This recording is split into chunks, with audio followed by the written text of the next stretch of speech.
بسم اللہ الرحمن الرحیم۔ السلام علیکم سیکنڈری بیٹا، آج ہم لوگ چیپٹر 12 کے مختصر سوالات کریں گے اور اس کے بعد پھر جو ہے تھوڑا سا جو آپ کی ونٹر بریک آئے گی اور اس کے لیے آپ نے ظاہر پیپرز تیار کرنے، اس سے پہلے میں آپ کے ساتھ کورس جو ہے وہ ڈیفائن کر دوں گی۔ بار بار میرے پرسنل نمبر پہ میسیجز آپ لوگوں کے آ رہے ہیں، کورس بتائیں۔ میں آپ لوگ ویٹ نہیں کرتے، ویسے میں نے کورس کو ڈیفائن کیا ہوا ہے، بار بار بتا رہی ہوں کہ 12 یونٹ تک یعنی 12 بھی انکلوڈیڈ ہے آپ کے سلیبس میں، جنوری ٹیسٹ میں یا ایڈمیشن ٹیسٹ جس کو بولتے ہیں اس میں شامل ہے، ٹھیک ہے۔ لیکن کچھ بچوں نے مجھے کہا کہ لانگ کویسچنز ہمیں بتائیں، تو بیٹا میں آپ لوگوں کو لانگ کویسچنز جو ہے نا کل انشاءاللہ ان 12 چیپٹرز میں سے لانگ کویسچنز نکال کے دوں گی جو آپ پیپر کے لیے تیار کرنا، ٹھیک ہے۔ باقی 20 مارکس کا MCQs جس طرح ہم کرتے تھے، اور 50 مارکس کا آپ کے شارٹ کویسچنز اور 30 مارکس کے آپ کے لانگ کویسچن ہوں گے، وہی پیٹرن رکھیں گے جو بورڈ کا پیٹرن ہوتا ہے، اور میں آپ کے ساتھ پیپر کے لانگ کویسچن شیئر کروں گی۔ آج کے کویسچنز آپ لوگ لکھ لیں۔ سب سے پہلا کویسچن ہے صلیبی جنگیں کن کے درمیان لڑی گئیں؟ تو صلیبی جنگیں جو ہیں یروشلم کو آزاد کروانے کے لیے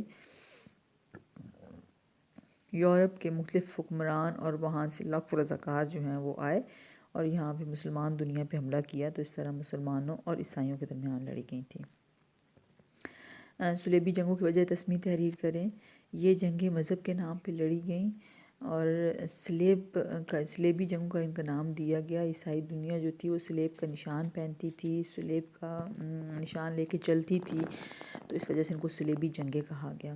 صلیبی جنگوں کے 2 معاشی اسباب تحریر کریں۔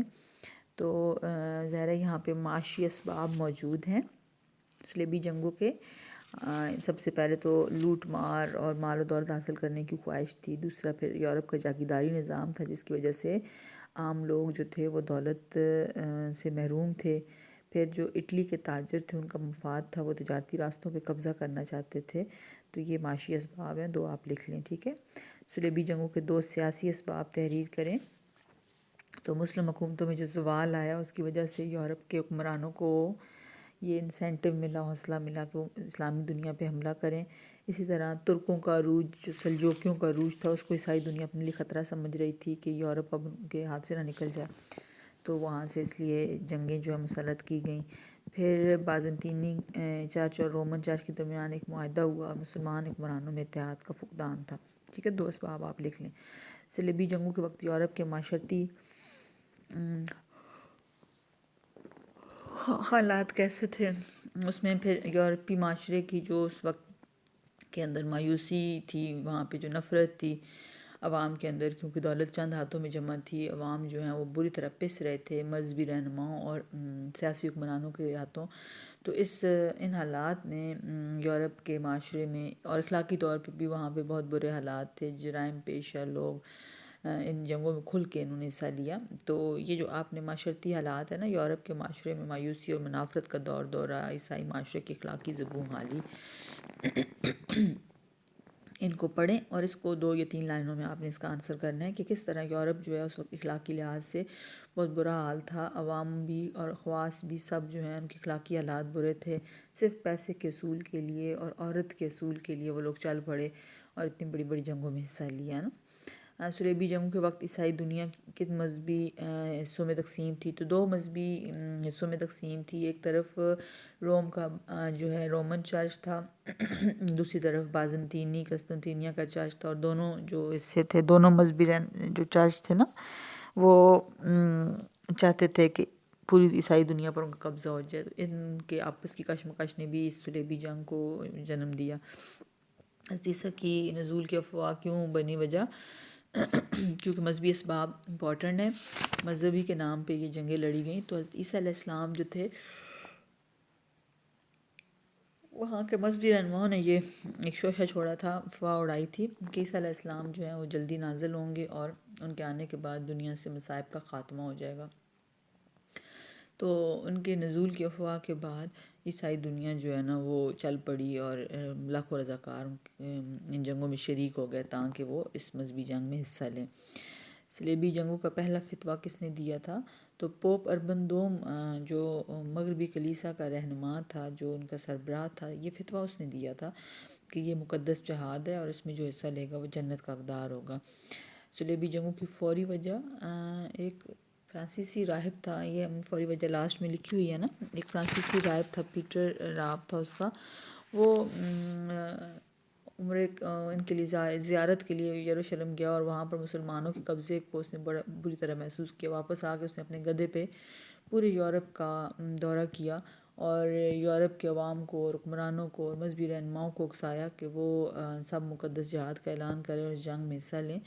تو اس طرح اس کی کوششوں سے وہاں پہ ایک مذہبی جنون پیدا ہو گیا، اور پھر جو مغربی اور جو رومن چرچ تھا انہوں نے ایک کونسل بلائی، سارے پورے یورپ سے مذہبی رہنماؤں کو بلایا، ایک اجلاس ہوا اور وہاں پہ پوپ اربن دوم نے فتویٰ جاری کیا۔ تو ٹھیک ہے، فوری وجہ پوپ اربن دوم کا فتویٰ تھا جس کے پیچھے سینٹ پیٹر جو تھا اس کی کوششیں تھیں۔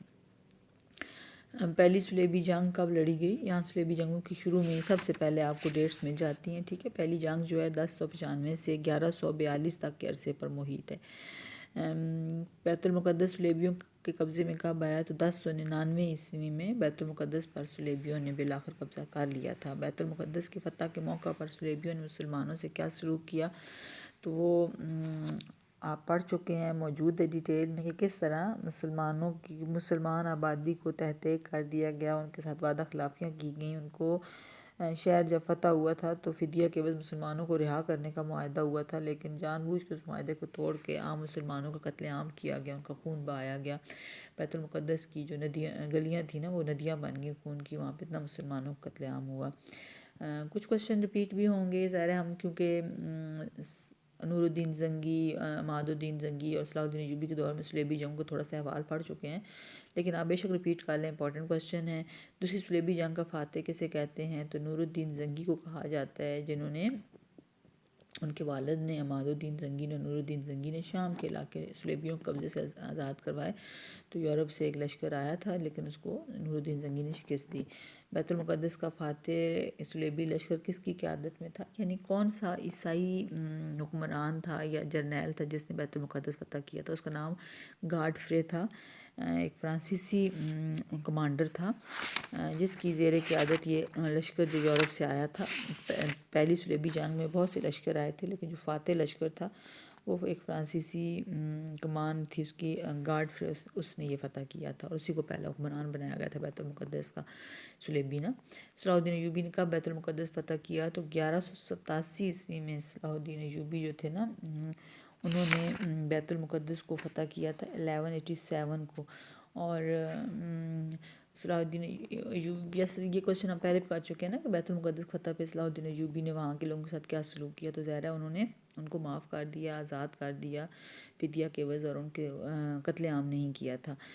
صلاح الدین ایوبی کو تیسری صلیبی جنگ کا فاتح کہا جاتا ہے، یہ ہم پہلے پڑھ چکے ہیں بیٹا، لیکن ظاہر ہے یہ امپورٹنٹ ہے۔ دوسری صلیبی جنگ کے فاتح کون ہے اور تیسری صلیبی جنگ کے فاتح کون ہے؟ ٹھیک ہے، صلیبی جنگیں کتنے عرصے پر محیط رہیں؟ صلیبی جنگیں جو ہیں نا وہ 2 صدیوں پر محیط ہیں، 1095 سے لے کے 1296 تک جو ہیں یہ صلیبی جنگیں جو ہیں وہ لڑی گئیں۔ تو اس طرح یہ ایک طویل عرصہ بنتا ہے نا، 1095 سے 1296، تقریباً 200 سال کا، بلکہ ایک منٹ، ہاں تقریباً 200 سال کا عرصہ بنتا ہے جو صلیبی جنگیں لڑی گئیں، ٹھیک ہے۔ کل کتنی صلیبی جنگیں لڑی گئیں؟ تو کل بڑی جو صلیبی جنگیں وہ 9 صلیبی جنگیں ہیں، اس کے درمیان چھوٹی چھوٹی جنگیں ہوتی رہیں اس پورے عرصے میں، تقریباً 200 سال میں پورے عرصے میں نا بار بار یورپ سے لشکر چھوٹے بڑے آتے رہے اور مختلف علاقوں پہ قابض بھی تھے وہ، تو جنگیں ہوتی رہیں، لیکن 200 سال پر محیط یہ جنگیں تقریباً 9 بڑی جنگیں تھیں، ٹھیک ہے۔ صلیبی جنگوں کے 2 اثرات لکھیں تو اثرات بہت سارے ہیں، ان میں سے 2 آپ کو جو ایزی لگتے ہیں وہ لکھتے ہیں، جس طرح عام تباہی ہوئی، بیت المقدس پر مسلمانوں کا قبضہ برقرار رہا، مسلمانوں کے خلاف نفرت اور اناد کا جذبہ پیدا ہوا، یورپ میں اصلاحِ کلیسا کا جذبہ پیدا ہوا، جاگیرداری نظام کا خاتمہ ہوا، وہاں کی بادشاہتیں جو ہیں وہ ختم ہوئیں، قومی بادشاہتیں آ گئیں، بحری راستے یورپ والوں نے شروع کیے دیکھنے۔ صلیبی جنگوں کی وجہ سے یورپ میں کس طرح اصلاحِ کلیسا کی تحریک چلی، وہ پورا ایک چیپٹر ہے کہ مذہبی طبقے نے کیونکہ ان کو ان جنگوں میں دھکیلا تھا، تو مذہب کا جو اثر و رسوخ تھا نا مذہبی طبقے کا وہ کم کرنے کے لیے یورپ کے اندر زبردست تحریک چلی، اور جو چرچ تھا اس کو سیاسی معاملات سے اور سیاست سے نکال دیا گیا، اور چرچ کے جو افراد تھے ان کے اختیارات کو کم کیا گیا۔ اس کو اصلاح کلیسا کی تحریک کہتے ہیں، ریفارمیشن اس کو بولتے ہیں نا۔